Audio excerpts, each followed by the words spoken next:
I believed in what I was doing and I knew it would come, but I knew that if I stayed in an operator mindset where I was everything, wearing, 72 different hats, that it was going to be really hard to get off this hamster wheel. I'm Amy Porterfield, ex-corporate girl turned CEO of a multi-seven-figure business. But it wasn't all that long ago that I lacked the confidence, the budget, and the time to focus on growing my small but mighty business. Fast forward past many failed attempts and lessons learned, and you'll see the business I have today. One that changes lives and gives me more freedom than I ever thought possible. One that used to only exist as a daydream.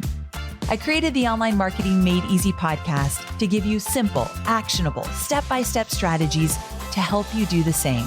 If you're an ambitious entrepreneur or one in the making who's looking to create a business that makes an impact and a life you love, you're in the right place, friend.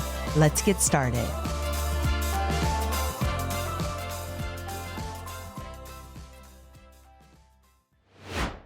Hey there, welcome to another episode of Online Marketing Made Easy. I'm your host, Amy Porterfield. And whether you're a loyal listener or new to the show, I'm so glad you're tuning in because today I feel as though this is an episode that every business builder needs, no matter where you are on your journey. You're in your first month or you're in your 20th year. I really do think the information shared here, whether you take action right away or it's something you put in your back pocket and you remember for later, this is essential information that every business builder should know. So today, I'm not doing this episode alone. I have a really amazing guest. Her name is Stacy Tuschl. We've been friends for many years. I've always been impressed with this woman. Every time I'm in a room with her, I walk away thinking, dang, she is smart. She is so strategic. So I always say she's a true expert in helping entrepreneurs scale their businesses. So if you haven't heard of Stacy yet, she's a business strategist, best-selling author, and the founder of multiple seven-figure businesses. She started her entrepreneurial journey at the age of 18 in her parents' backyard, but I'll let her tell that story. It's a good one. And in this episode, Stacy's going to share how to move from an operator to an owner and what skill set and mindset shifts you need to make that happen. Most people listening right now are likely in an operator role. I say that because I know my audience really well. I know what you're struggling with, what you're striving for. You're likely in the operator role, whether it be both feet or maybe 1 foot in, 1 foot out. But today, you're going to learn how to get out of that. The only way to scale a business, the only way to get your freedom back, the only way, in my opinion, to love the business you're building is to move from operator to owner. But how do you do that? And what do you do when you feel like you're not ready to hire? You don't have enough money to hire. You don't have the time to hire. And also, what about all the other things in your business that need attention and you feel as though they need your attention? Well, we are going to talk about all of it. So take a deep breath, help is on the way, and I really just believe Stacy's direct, actionable approach to business is going to be so refreshing for you. At the end of the episode, I ask her what are some of the mistakes that most people who want to scale a business are making. And one of the mistakes she made is that you shouldn't be scaling just yet. You should be starting to fill some of those gaps and holes in your business. So when she said that, I thought, this episode is so important because I want you to get to scaling, meaning making a lot of money with your business and with a lot more ease. But in order to do that, we got to figure out the systems and processes and the foundation and the business building. But to do that, we've got to think about the processes and the systems and the team building in order to get to where you want to go. So I won't make you wait any longer. Help me welcome Stacy to the show. Hey there, Stacy. Welcome to the show. Hi, Amy. Excited to be back. Me too. Listen, I've been waiting for this because I know that you are going to drop some gems today. And I know this is what my audience wants to hear about. And so before we get into all the things, tell everyone who you are, what you're about, what you teach, because once you do, my audience is going to be like, thank you, Amy, for bringing her on. Yeah, and they might be confused when I start my bio because this is the online marketing podcast, and I'm going to start with brick and mortar. So I actually, right out of high school, kept my passion of dance, and I started teaching dance classes in my parents' backyard for free, for fun, while going to school to get my degree, working for somebody else. That's what I'm thinking. And all of a sudden, my parents start watching all of these kids getting dropped off every Sunday. And I had 100 kids at the time. And they're like, I think this is a business. I think you could make dance be your career, which to me was just like such a dream. Yes. And I did. 3 years in, I decided, okay, let's do this. I found a building to rent and started actually creating it. Okay, for real fast, great parents. Yeah. Like, I love that. I want to be that parent to Cade where I see an opportunity and encourage him. Good for them. Yeah. And I needed to hear their belief because I wasn't believing it. It didn't feel realistic to me at all, especially dance, right? It just doesn't sound like, yes, you can do this for the rest of your life. Right. So yeah, that story is 22 years old. We are 22 years in business. I now have 3 locations in the Milwaukee, Wisconsin area. It is a multiple 7-figure per year business. My sister is actually the general manager and runs the businesses, and I have not worked in them in 11 years already. Whoa. Yes. Okay. So naturally what happened was, the karate studio down the street's like, can I pick your brain? Like, could you just teach me what you're doing? And then a dance mom was starting a business and she wanted consulting. And I was so delegated out of the business that I was kind of bored because, Amy, you know me. I do not want to do nothing all day long. I want to be busy. I know that. I love talking business. So that felt like the next dream of, oh my goodness, could I be a consultant and help people do what I just did?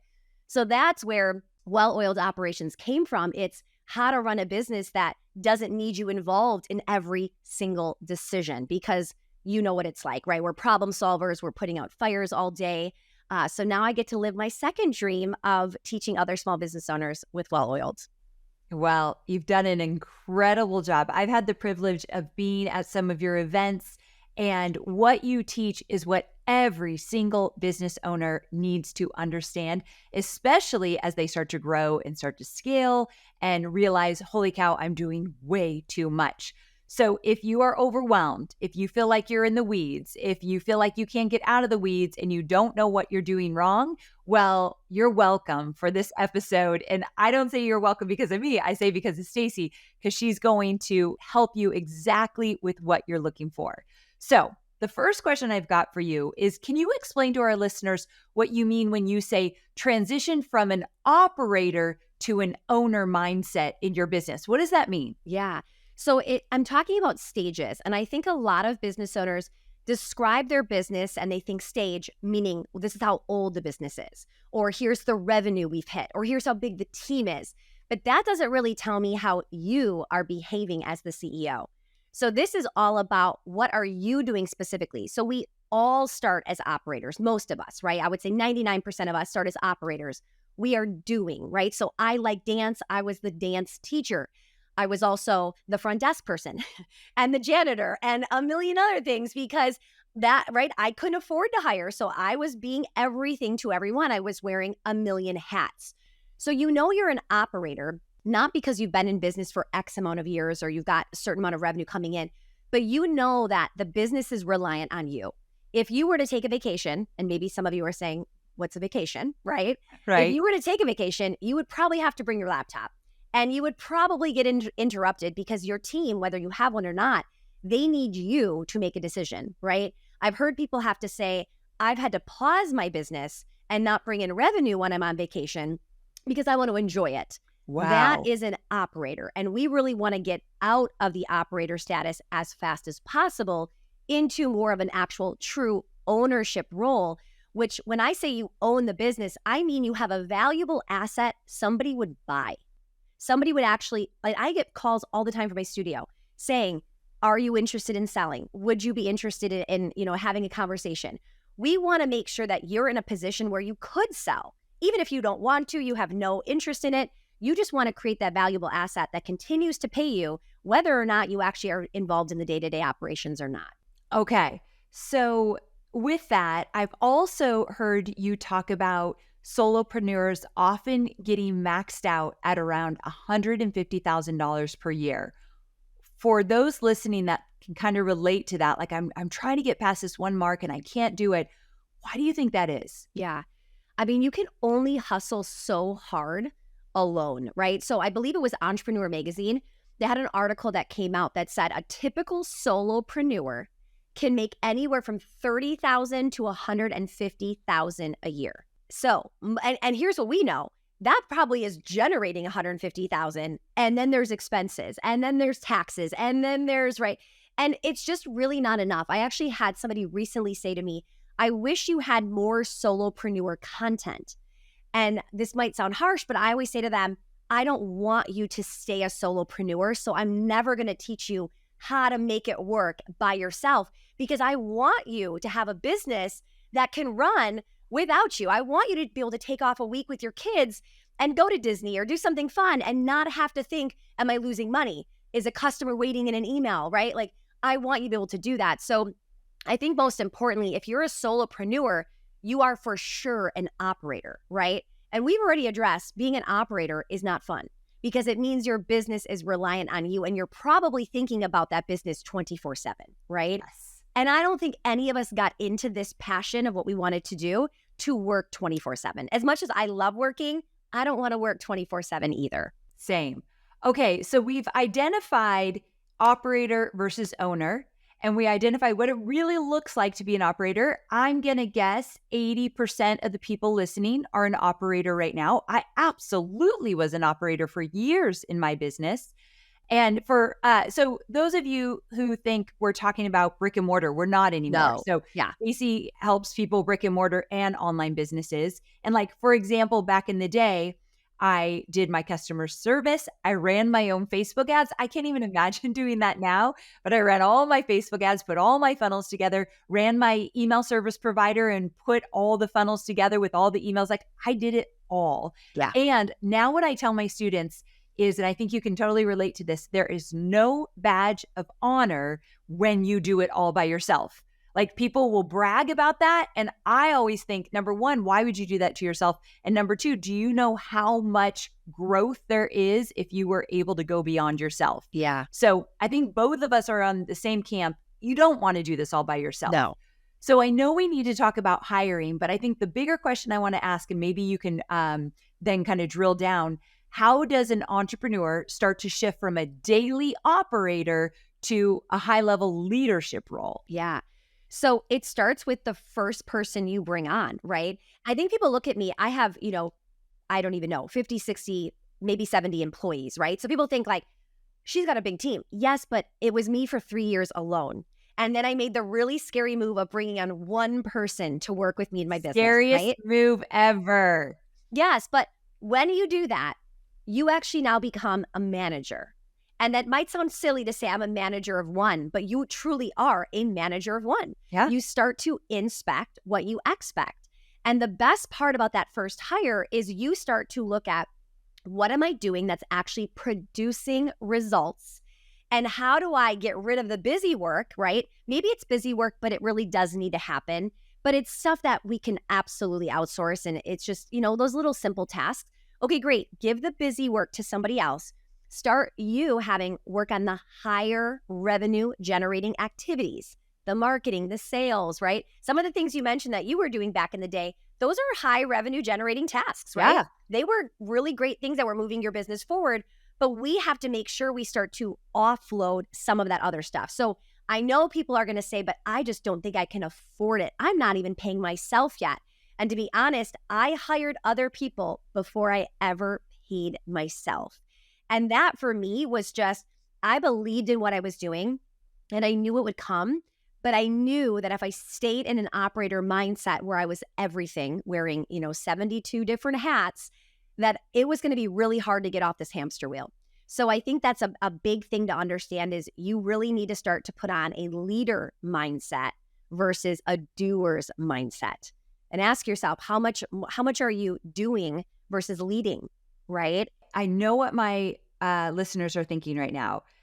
What is the first, especially online businesses, what is the first role you're supposed to hire for? Okay. I think, obviously, I'm going to make a blanket statement. I think having an assistant, kind of a jack of all trades, right? A virtual assistant, somebody that can just be your right hand. And anytime you look at, what am I doing today? And then you can look at, okay, I could teach this. That that could be easy. Maybe she could make that phone call, right? That's the kind of stuff that is going to allow you more room to do the most important work. So I think an assistant is a really great, and it's entry level. It's not going to be something that's going to be crazy expensive. You can hire somebody part-time for 5 hours, 10 hours. It's a really low risk commitment to get the ball rolling there. Totally agree with you. I love that you said that. I wasn't sure of your answer, and I tell my students that as well. My first hire was Rebecca. She was 5 hours a week, like you said. Yeah. And really with Rebecca and I, we figured it out together. I didn't know what to give her yet. I didn't know how to navigate it. She actually came from an executive assistant in a brick and mortar. So she had never been an online virtual assistant, but she had the skills in order to help me. And also what's interesting with your first hire as a virtual assistant is that together, if you work well together, you can identify what the next hire needs to be based on some gaps that are starting to happen as the business starts to grow. So I love that you said that. But another question that came up when you were talking about hiring before you pay yourself, is there a financial benchmark that people should think about in their business before they ever even consider hiring anyone? So I would say, I think it's personal preference, and it's what do you have? Like, what is your financial situation, right? I always tell people you have to choose. Am I spending money or am I spending time? What do you have more of, right? So if you don't have a lot of money, you're going to have to put in the time until you make the money, right? We're in a situation now where I have more money than I have time. So if I can pay for somebody to do something or outsource it, I'm going to do that. But I'm in different seasons all of the time. It just depends on what I'm looking for. So I think it's a choice you will always have to make. And usually when I say to somebody, what do you want more of right now? They say both. Well, of course, right? But you can't think you're going to go after both of those simultaneously. So which one do you want more of? So that might be answer your question right there. If you have a little money to get started and you just don't have the time and you would rather spend it, then go for it. You know, when I first got started in my online business, I wasn't making money yet, but I had a little bit of savings from my other business that I used to kind of get this started. And it was scary, but I really wanted, I knew I had to get into the marketing, the sales. I had to start to create a product and actually sell something. I couldn't just be doing these tedious little things that kept me busy all day and not monetizing. Amen to that. And I'll say, anyone who's listening, you will always feel like, can I afford that first hire? That is a normal question. And you have to look at the numbers, but it's very normal to be afraid about hiring that first person. And the first thought is, can I afford them? So just know you can start out simple like I did, 5 hours a week. Soon Rebecca was 10 and then she was 20. So she became full-time. So you could do that over time for sure.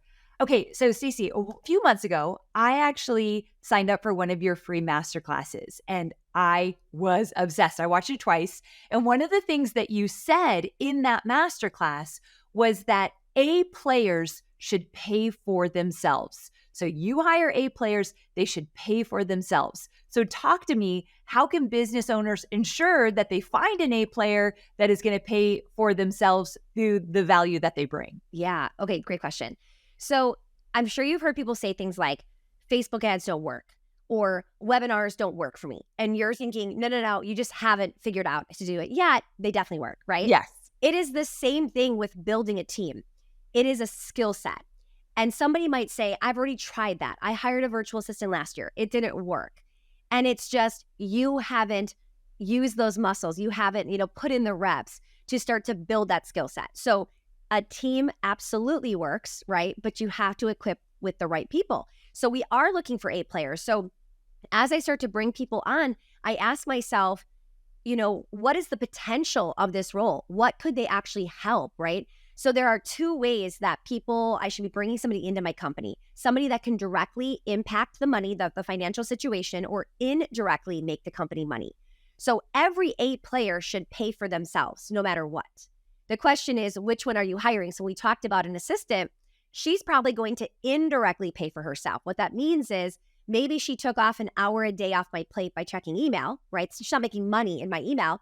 I mean, maybe she is, but there could be possibility, but mostly it's just kind of responding to people. So with that extra hour, what can I do to become more valuable as a CEO to pay for her? So she may not make money in my email, but I am making enough money to pay for her because of what she's doing to help me.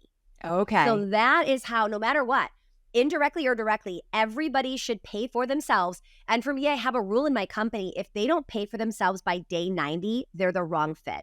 Ooh, I love this. I love this. And that, I think we do a 90-day onboarding. So I think we have the same philosophy. I don't know if we've ever said it that way, but we should, in terms of, all right, if you're not paying for yourself after that first 90 days, because people will say they need more time, they need to learn the business. You have to remember you're hiring someone with skills, a specific skill set that they should be able to apply to the business fairly quickly.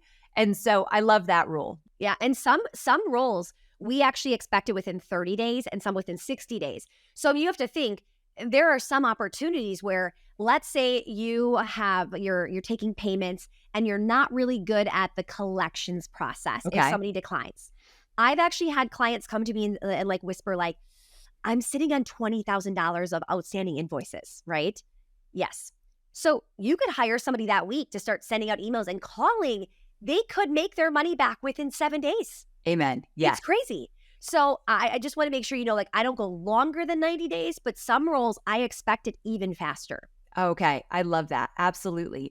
So for everyone listening, when you're thinking about hiring, are they going to indirectly help you with revenue or directly, but identify that before you even put together the job description?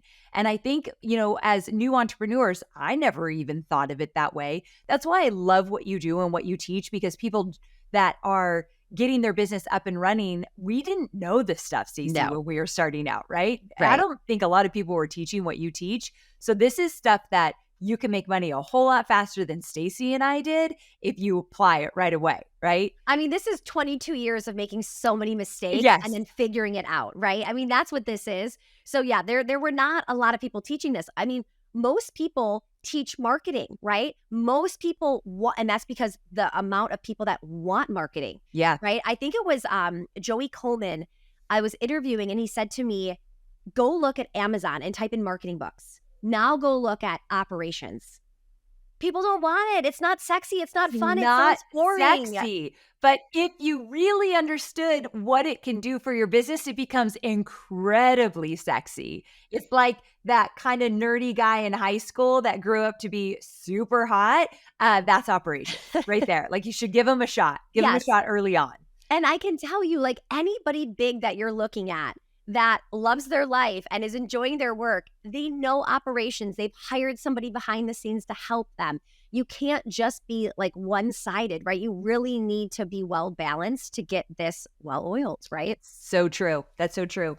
So another thing that I learned from you is this 5-step profitable outsourcing framework. Actually, you teach a lot of frameworks. The way you teach, I think your brain works in frameworks. Would you agree? Yes, because I know, like when I train, I have to teach. And I know as a dance teacher, right, how people retain and what they need to do. And I've used a lot of that skill set as I started to train and work and build my team. It's perfect. It makes you learn a whole lot faster. When I took your masterclass, I'm like, wait a second, this makes sense instantly. And I think it was from definitely how you teach in frameworks. So when we were doing our research, we came up across the 5-step profitable outsourcing framework. Can you talk about that? Yes. So this is one of those things when people would say to me, I can't afford to hire, this doesn't make sense, or I've hired, I have the team and they're sucking my profits dry, right? They're getting nervous every other Friday to pay payroll because they're like, there's no money left, right? We're bringing in money and the team's growing, but there's no more left over. So we broke it down into 5 steps of how you can profitably outsource and you don't have to worry about them costing money. So just like we talked about earlier, if I expect revenue generators by 30, 60, or 90 days, I think a lot of us think, okay, if I hire somebody full-time, okay, it's going to be $50,000. I have to have $50,000 to hire this person. No, you don't. Because we just talked about they're going to pay for themselves by month 3. Number 2, Amy just said she hired somebody for 5 hours. So we don't need to come up with this crazy big salary that we have to think we have to be able to afford. So step 1 in profitable outsourcing is making the math work. I think we hear you need a team, you need to hire. So then you do it and you've done no math and then you're wondering why it's not working. So let me give you an example. Let's say you hire a social media agency to work on your Instagram. $1,000 a month, they're going to give you an Instagram post every single day, right? That sounds great. Oh my goodness, you no longer have to do social media. They're going to take it over for you. But the question is, are they here just to post? Or are you actually telling them, I'm looking at creating X amount of sales from the work you're doing, right? So I think it's setting that expectation, letting them know, but also asking, is this even possible, right? Do I even have the opportunity for them to do and create this kind of income? So making the math work is all about figuring out what are they going to do, right? So start brain dumping. If you're sitting, just in 1 week's time, you're sitting in your office, every time you do something, ask yourself, could I delegate this? And if the answer is yes, add it to a little bullet point, right? A little on your Google Drive. And all of a sudden, you'll have a job description sitting there of all the things that person could do. Now, before you go and post that job description, that's where we say, let's make the math work. I'm going to pay X amount of dollars. What do they have the opportunity to make? So this is where we go back to, are they directly making us money or are they indirectly? So imagine when I hire that agency and I say, that's great that you're going to post 30 times in a month, but I need you to make more than $1,000 because that's what I'm paying you. Yes. So many people don't say that. They're like, wow, 30 posts and a blog post a week. That's amazing. But now we're down $1,000 a month and they're not producing anything. Exactly. So we've got to figure out the math and we have to set the expectation with whoever we hire of what this specifically looks like. I love set the expectations. So smart. Okay. And I think a lot of people aren't setting the expectation. So when they go to recruit and hire and they bring somebody on that wows them, right? But then they're confused why Instagram isn't producing or their Facebook ads aren't performing or whatever it is, right? We probably missed the mark in that onboarding process. So step 1, make the math work. Step 2 is what I call new hire prep. So what I mean specifically is I like go slow with this. You hear people say like hire slow, fire fast. This is why, right? So when we talk about specifically new hire prep, what are we specifically doing? So here's what I tell people. Learn enough about the role before you outsource it.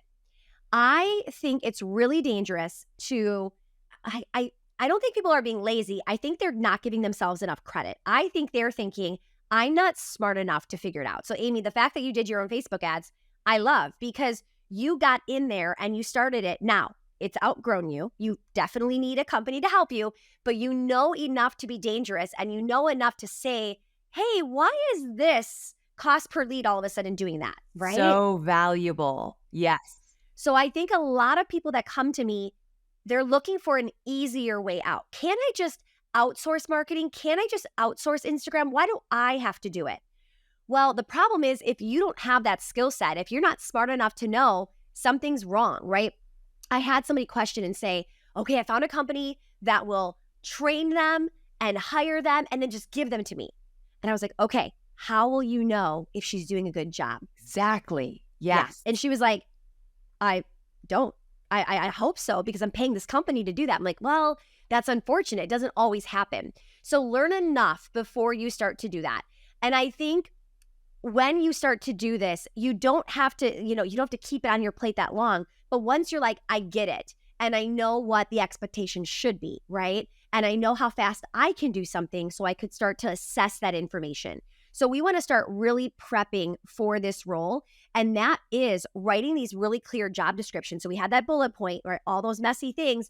But now we're actually going to ask ourselves, what makes sense for this specific role, right? So we might start to say, well, yeah, I've got 30 things, but only 20 of these really chunk together and make sense. And it kind of looks like this is going to be more social media management, right? So we're prepping that job description along with making the math work.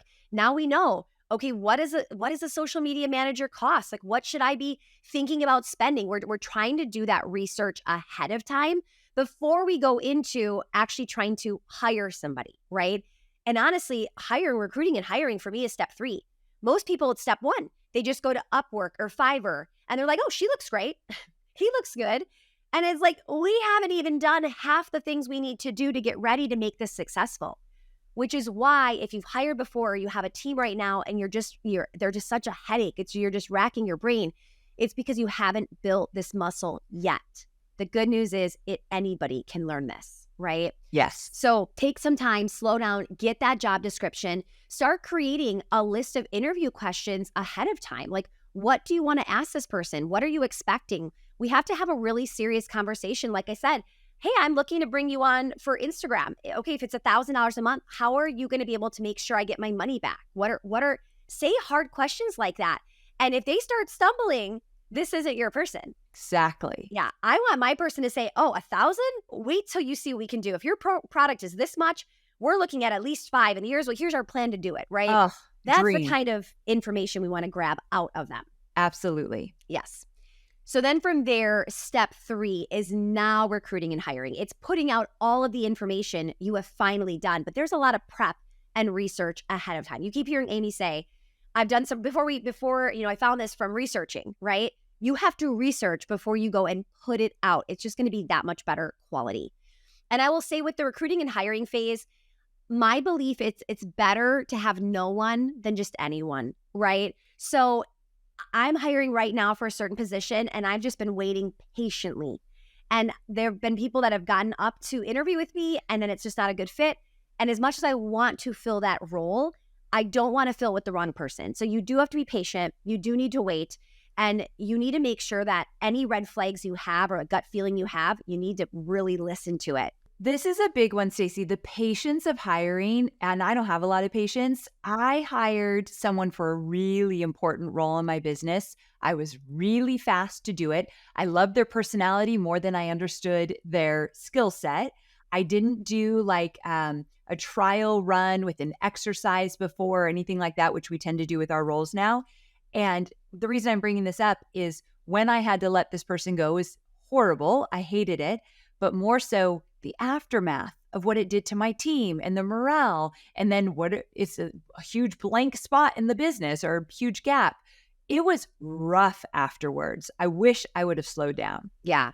Yeah. 1000%. And you reminded me, we do a sample project in the recruiting and hiring. So before we actually officially hire you, you do a paid sample project. And that is like the best thing we do. I just had somebody, my assistant is hiring an assistant. And she said and I had her do the whole interview process by herself. And she's like, okay, I've got a winner, but we have the sample projects this week. And then she said, oh my goodness, I went with the guy that I would never have picked. His sample project was so good. And now he's been here about 30 days. And she's like, he's amazing because we got to sample his work ahead of time. Yes. So good. And you notice that Stacey said paid, so that we do that too. It's rough to ask someone, can you go do XYZ, put together a plan for whatever, and then they're doing a bunch of free work for you. It's just not a good way to start a relationship with someone that you might hire. So that part, and you're not doing it with a bunch of people. You're literally doing it with your top candidate or two. Yeah. So, yeah. And you get to use that work. So yes. we just did it. And this person got to continue off that process. So you're not even really losing that money, right? That's so great. I love that. And if you didn't hire them because of a bad sample project, you really didn't lose money because you almost hired them and it would have cost you way more than a small sample project. So true. Amen to that. So all around you're saving. You are. It's great. Sure. Yes. So then from there, step 4 is onboarding. So I will tell you, and I work with a lot of people that are just getting started all the way up to like 20, 30 years in business. And the amount of people that will say, onboarding, that's interesting. We have not been doing that. They just hire and then go, okay, well, Instagram. So there you go. Here's our password. Have fun. And they just don't properly onboard. So for us, 30, 60, 90 days, we're really looking at specific milestones at those stages. And then from there, I always tell people, if you're not happy with the people you have, did you actually pour into them? Did you give them the support they needed? Or did you just say like, here you go, it's up to you? And a lot of times people will admit, I was just so busy, I didn't have time, right? So that's step 4 is really properly onboarding. And then step 5 is continuously keeping accountability. So if you want to have somebody who comes in and makes you more money than they cost you, it is not a set it and forget it after 90 days, right? And in fact, my team gets stronger every 90 days. So I want to constantly raise the bar and say, okay, what you did was amazing, but I think you're ready for more. And the more I hold them accountable, the more they grow, right? The more the business continues to grow. So I think more than money, I actually hear, but Stacy, this sounds like it takes a lot of time.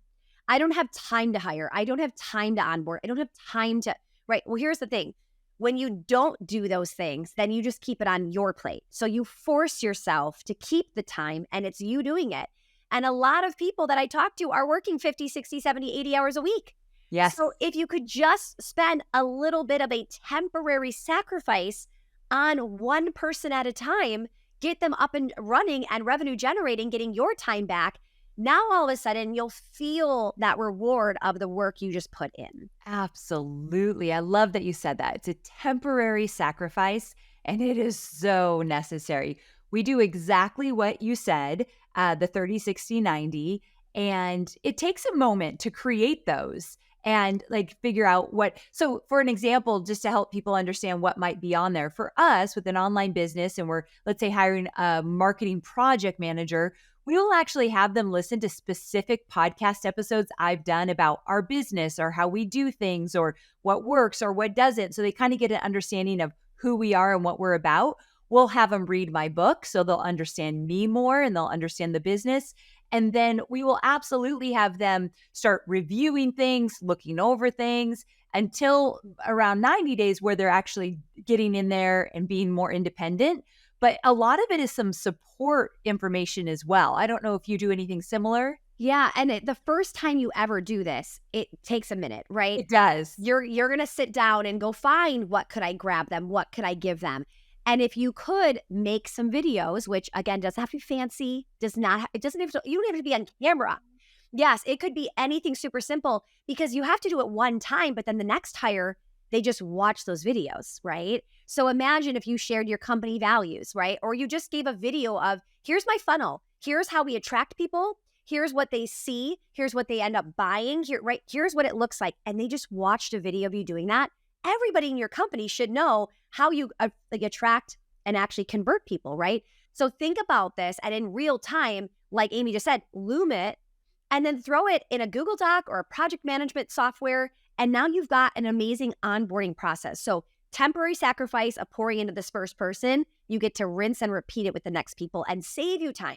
Because when you hire somebody and you bring them on, yeah, that first week, it might be a lot of your attention. Not if you're like, read my book, watch these videos. You can assign, and then you've got a few hours to get some work done and then go check on them. Hey, yeah, exactly. So true.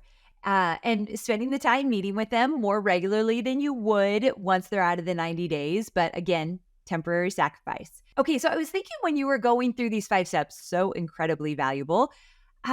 Can you tell me a story, one of your success stories, who it was someone that came into your world and they were an operator? And what does it look like now that they're an owner? Yeah, I mean, most people are operators and they can have been in business for 20 years and they are still an operator. Okay, so somebody that comes to mind was one of our clients, Alicia. And what was really interesting about her is she is a bridal gown. She makes custom bridal gowns, beautiful gowns. So she is the technician. She's building, creating these amazing gowns. And what's interesting is she actually also was getting some free coaching by like one of those just like local chapters that support.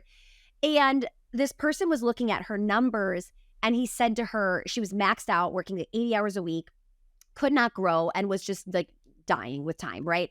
And he looked at her numbers and he said, you cannot afford to hire somebody. Okay. Now, thankfully, she was working with me as well. And I said, listen, he is technically right on paper. Okay. I don't want to bash him. He actually mathematically is using his head to say, you really can't afford anybody, right? But you are working like crazy. Okay. Her profit margin, I think at the time was even negative. Like the math just wasn't working in general.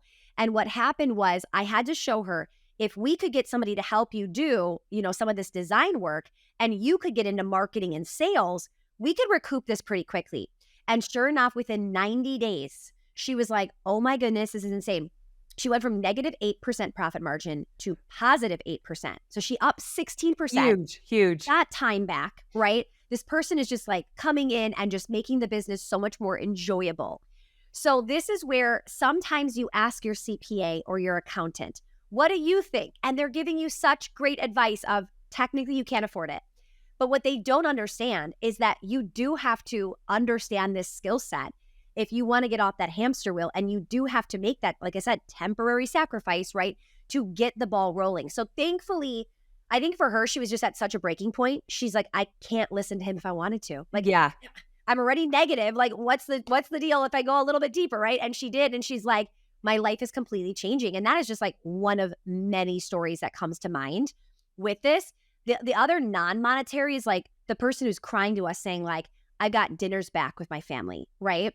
We had this one lady who her daughter's a senior and she is just getting dinners back senior year, which she's missed many, but at least she's getting it before her daughter goes to college. But she came back to me and she goes, what do we talk about at dinner? Like I don't even know what Wow. we haven't done this. Like, I don't know what it looks like. Wow. Right. But she's like, I get to spend time with my child that's leaving me. Yeah. So it's not just a money thing. It's also a time and memories and your family and your personal life. Like it completely impacts. Amen to that. I love that. It's revenue and it's beyond the revenue for sure. Yeah. You know, when you were sharing that, I was thinking there's some people that are listening and they want to scale their business. And what I dare say, they might be a little premature in terms of thinking of scaling. I don't know. So I was really curious, what are some common mistakes that entrepreneurs make when they think about, I want to scale the business? Yeah. Okay. So the word scale is such a big word in this world. And most businesses that want to scale should not be scaling. Okay. That's what I wondered. Okay. So first of all, you can't scale broken, right? And a lot of our businesses in the beginning, they're messy, they're broken, right? So picture a Jenga tower and there's holes at the bottom. And you're like, I'm scaling, like more revenue. You are inevitably going to come crashing down. Amy, you've been in this business longer than me, but I've been here for 9 years already. The amount of people that they just go, like all of a sudden they're gone. They disappear. You're like, really sad. What is happening? I mean, it is like kudos to you for how long you've been here. You are building a real business and you can tell, but a lot of people are building it with a really shaky foundation, which is why they can be at multiple 7 figures and then all of a sudden they're just gone. The business closes. They're not able to sell it. They just have to stop it. So be really, really careful that you're not in a scale mode when really you should be in a fixing mode, in a cleanup mode, right? Sometimes people will say to me, I'm not ready to work on systems yet. Like when I have more money, I'll work on systems. When I have more time, I'll work on systems. I'm like, listen, it's harder to fix these things when you're bigger. Yes. Right? Oh, so true. Yes. So I would say slow down, right? Don't take on too much. I really believe in simple scales. I think the more you have, the more you have to learn how to market and then sell and then get your team on board. And then you have to fulfill all those things. I think one of my biggest mistakes in the online business world was I would launch something and it would be decent. And then I wouldn't go back to relaunch it. I would create something new. Yes. Like, you saw me do it for years. And then finally, I just stayed still and I just kept well oiled. And I'm like, this is it. I'm not creating anything else. And ever since I made that decision, it's like the business, it can't help but grow. I'm so glad you brought that up because once you went for fully well-oiled program, it put you on the map. Your name comes up all the time around operations and scaling and systems. And I know because I'm your friend, your business has exploded. And so I'm glad you brought that up because I have been shouting this forever. Find your one thing and double down. Yeah. And it's not like well-oiled was a success the day it came out. Like you had to stick with it, but then boom. So yeah. No, it was not a success. It took me 9 months before it actually started to gain traction. 9 months of being like, why are people not buying this? Like, what is wrong with this message? But the more I just stayed still and kept going back and tweaking and massaging it, right? That's when it started to really take off. So do not take on too much because every product needs systems. Every product needs a funnel, every product, right? So it just feels like you're creating like 17 businesses with 17 products and it's just too much. And it's really, really hard to scale that. yes. So I would just say, do what you can to stop with the new business ideas, stop with the new revenue generators, right? Like find your one thing and not only find it, just figure it out and stay there and stay on the path of you can make anything work. It just depends on like how long are you willing to work it. So Yes. I would say that for one, and that's something we teach is like finding your best seller, which is your most profitable product, program, or service. And then with that, it's just making the bestseller, being known with your team and being known with your clients, right? Yes. If you're watching on social media, sometimes you're like, now what are they selling and what are they doing? And whoa, this is a complete 180, right? You want your client, like if you went to my Instagram, you would know what I sell. Like you would know Yes. because the messaging has not moved for years, right? My team, so like they get it. I actually had somebody on my team say to me, I think I'm doing better in your company than I have in the previous ones because you don't change things all the time. It's huge, Stacy.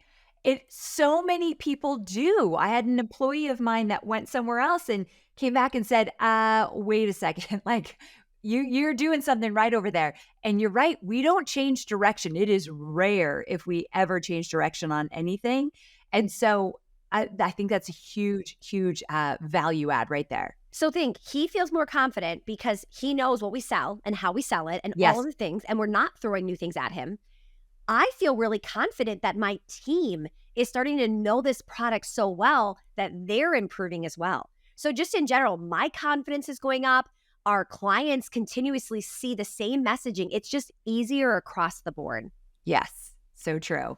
Okay, I love talking about scaling, and I hope a lot of listeners realize maybe we take scaling off the table for a moment and we solidify our foundation, which is with processes and systems and the right team members before we start to think about scaling. And I promise all of you, scaling is a whole lot easier once you have the holes filled in your Jenga puzzle right there. So I mean, I've scaled broken. Like it is not fun. I mean, you're just treading water, trying to keep your head above water and just taking a breather and going back and cleaning some things up. It's just going to be a lot more enjoyable. And your reputation's going to be better. Your clients are going to have more consistency with your product. So they're going to be telling their friends versus the opposite of bad reviews and sharing, not great, spreading the word for sure.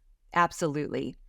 So, Stacy, a few months ago, as I mentioned, I got on one of your free masterclasses, and I wanted to hear, like, what are you saying about building businesses and systems and processes and team building? And it was around the time that I have a CEO now, and I want to make sure that I'm stepping out in the right way. Mhm. So, anyway, I watched this free masterclass, and I thought, holy cow, where was this when I was starting my business, or even 2, 3, 4 years in when I was treading water, like you mentioned? So I want you to tell my listeners they can access this free masterclass. I think it's incredible. So can you tell them what it's about and who it's for? Yes. So this masterclass is called Protect Your Profit. So ideally, it is for somebody who already has a product, like you've already started your business, right? And you're really starting to put these puzzle pieces into play. I will tell you, even if you're brand spanking new, just hearing the concept in general, Agree. I think, so what's funny is somebody will say, they're 20 years in and like, I need this now. But they're like, but if I would have known this year one, I wouldn't have to be doing this today, right? So it's all about these like profit leaks and why, it's not just what you make, it's also what you spend and what's left over.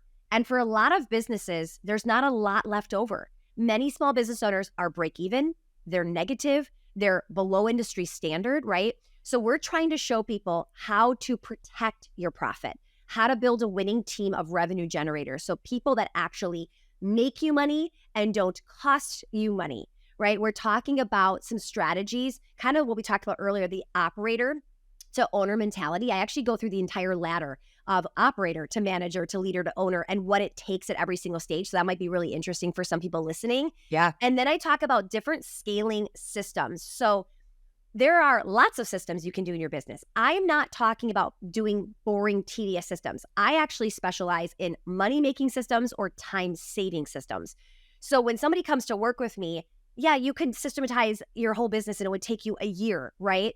But there are a few areas where you're leaving money on the table or there's big frustrations happening in your business. And if we could just create a system to fix that frustration, that pain point goes away. So Yeah. we'll talk about like the 4 big systems that I think everybody should be incorporating for some kind of like a quick cash injection too, to kind of alleviate some of that pain as you think about maybe hiring, building your team, scaling the business, things like that. I love those systems because, I went through the masterclass further along in my business, but it was almost like a checklist. Like, am I doing this? Are there holes? What am I missing here? So, okay, I want every single one of you to go check this out because I know you're building businesses and I know systems and processes are a weakness in most people's businesses, especially in the first few years. So, or like you said, 20 years in, if you've been focusing on other things. So it's amyporterfield.com/profit, amyporterfield.com/profit. I want you to go there right now. Don't waste a minute and get signed up. It's totally free. I've watched it twice and I absolutely love it. And I recommend it to all my peers. So amyporterfield.com/profit.